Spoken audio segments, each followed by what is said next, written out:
Hey, beautiful souls. Hello, it's Chef Wendell again. And I got tomatoes coming out of my ears. See, there's one right there. It's just picked a little this morning. Don't throw them out just because they got these little spots. Just take a knife and cut them out. Okay, don't waste anything. We waste too much food anyway. But I love pasta. Who doesn't like pasta? Whenever I tell Sandy I'm going to make this, I get it. Ooh, she gets all worked up and all excited. And that's okay because I do too. Over the years, we go to pasta and we go, oh, pasta's good, pasta's bad. Well, yeah, white flour pasta is kind of what people are running away from. I'm not totally endorsing this. I'm just saying this is a brand that Sandy and I found. It's Barilla Protein Plus, and this is the routine. You get any kind you want, whatever floats your boat. However, when you read the ingredients, yes, it does have a little bit of wheat on it, okay? Semolina. But then it goes right into legume flours, which means grains like lentils, chickpeas, flaxseed, barley, oats, spelt, egg whites, oat fiber, and then some durum wheat fiber. So it's not predominantly white flour. Now, when we used to eat white flour, we would feel it like, whoa, I feel like I just ate a brick. When we started eating this, we didn't lose anything. We still had the same mouthfeel. It gave us the same pleasure of when we eat it, because spaghetti's kind of a mouthfeel thing.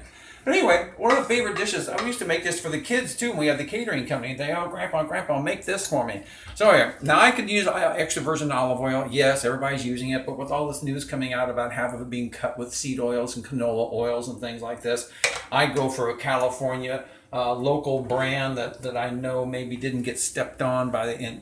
When olive oils come out of the Middle East, they all have to go through a brokerage. And so apparently there's some kind of law. You can go to 60 Minutes today, a special on the olive oil distributorship in the Middle East and how they cut it with canola and seed oils. So I've kind of switched to avocado oil. It's become one of my favorite go-tos.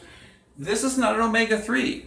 This is basically vitamin E. So if you want to get in that, and that's very good for heart disease. So as far as food as medicine is concerned, we're going to show you how each ingredient. Now I've got the avocado oil in here.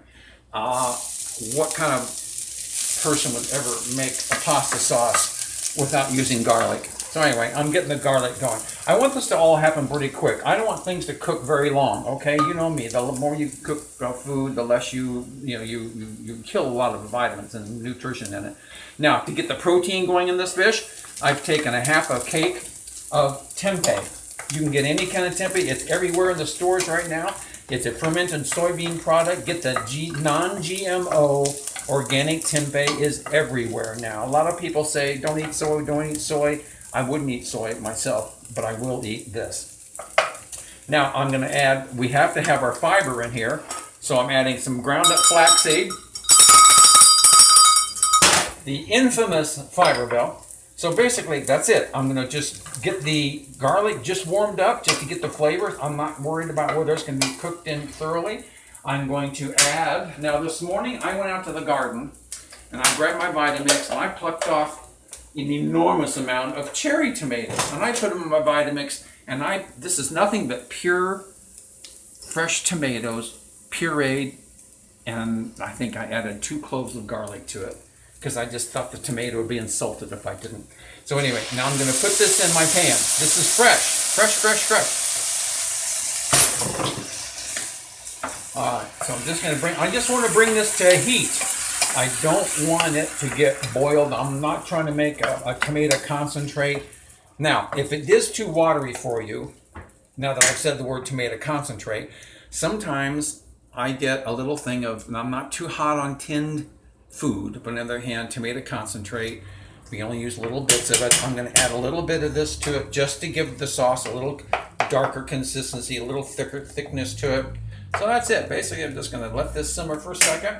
Now, what I like to use for salt, now Himalayan sea salt is the equivalent, let me have that minerals thing, the blue thing in the minerals right there. No, this one right there. Okay.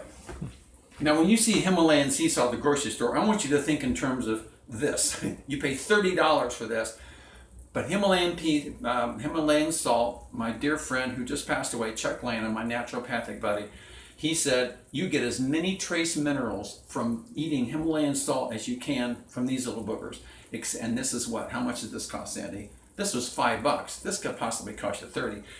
So just, I'm not saying totally give this up. I'm just thinking, this is what God gave us, food and medicine on the earth. This came from 250 million year old salt reserves from a lake that evaporated millions of years ago, and it still has all the nutrients that our body needs. Remember, we're part of the earth. We're part of the whole. We're connected to everything.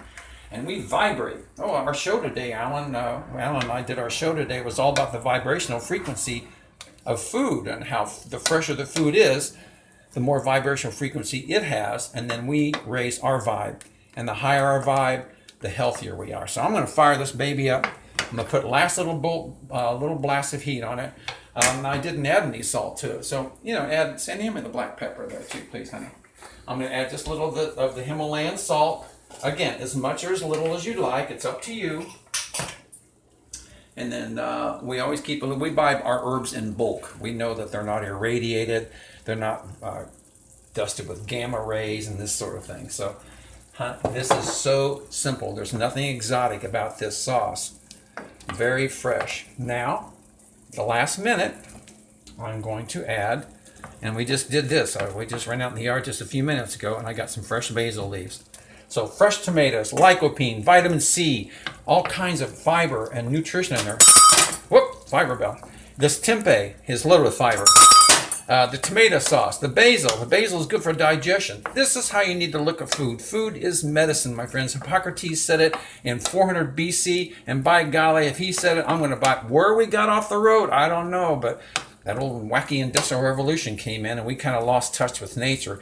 And folks, that is the sauce. Now, of course, I have to do the old, how do I do it, Ned? How do I do it? Now, in advance, I have prepared a whole bunch of pasta. I'm not going to do all of it, but I'm just, again, if you like lots of tomato sauce, go crazy with it. If you don't like, back off. It's just also individual. Cooking should be individual. Cooking should be a spiritual event too. You should make your kitchen a sacred space. I mean, think what you're doing. You're cooking food that eventually will become you. You will eventually become this food. So how sacred is that? The higher vibrational frequency when you eat foods that are fresh allows you to contact and connect with your higher consciousness. Everything vibrates. Everything. Yeah. Everything you see, your thoughts, your colors, the food. But the lower the vibrational frequency, the lower you will your vibrational frequency. And this is what it's all about, raising your vibe. You know the thing about your vibe attracts your tribe and good vibrations. And we all kind of thought this was all kinds of old hippie talk. But you know what? We're remembering what we forgot. That we are vibrational beings. And the higher our vibration, the happier we are, the healthier we are. We don't get sicknesses and disease. It's just like keeping your body acid or alkaline. If you can start grasping the acid-alkaline combination of how to keep your body in an alkaline state, not in an acid state, and start focusing on highly vibrational foods in your diet on a regular basis, folks, you don't have to be as sick as you are. We have an inner healer, and every time you feed it, you either are activating it or blunting it, okay? You got that? You control your health by your food choices. Like Alan likes to say, I'm cooking his lunch right here. Alan always says, we are the sum of all the choices that we make in our lifetime right now, this very moment. Everything you expose yourself to, the vibrational frequency of a friend that's negative, or bad food, or bad TV, or news, art, music, everything, sound, everything affects your vibrational frequency. So exposing yourself to foods and experiences and people of a higher vibrational frequency is what we need to do. Now I know it's not, we haven't been taught this. We should have been taught this in grade 1, but we haven't been. So, but anyway, here we go. Oh my goodness. Here's what I like to call the money shot. Right, Alan? Yeah, he's just giggling. Oh, chef. Oh, I know.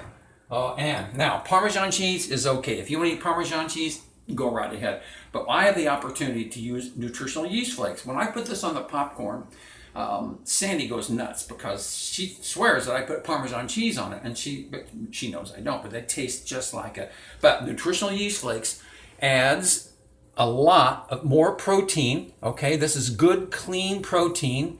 Tastes like Parmesan cheese, and your B vitamins. So what you got here is fiber. You've got all kind of. This is what Thich Nhat Hanh, the Buddhist philosopher, would say. This is the universe on a plate. So I think it's time to eat. What do you think, Alan? Are you ready for it? Give me a fork. Give me a fork. We'll see you next time. We're going to try to do this a little more frequently. So thank you for hanging by. Try this. Go out in the garden, pick some tomatoes. Taste the summer freshness.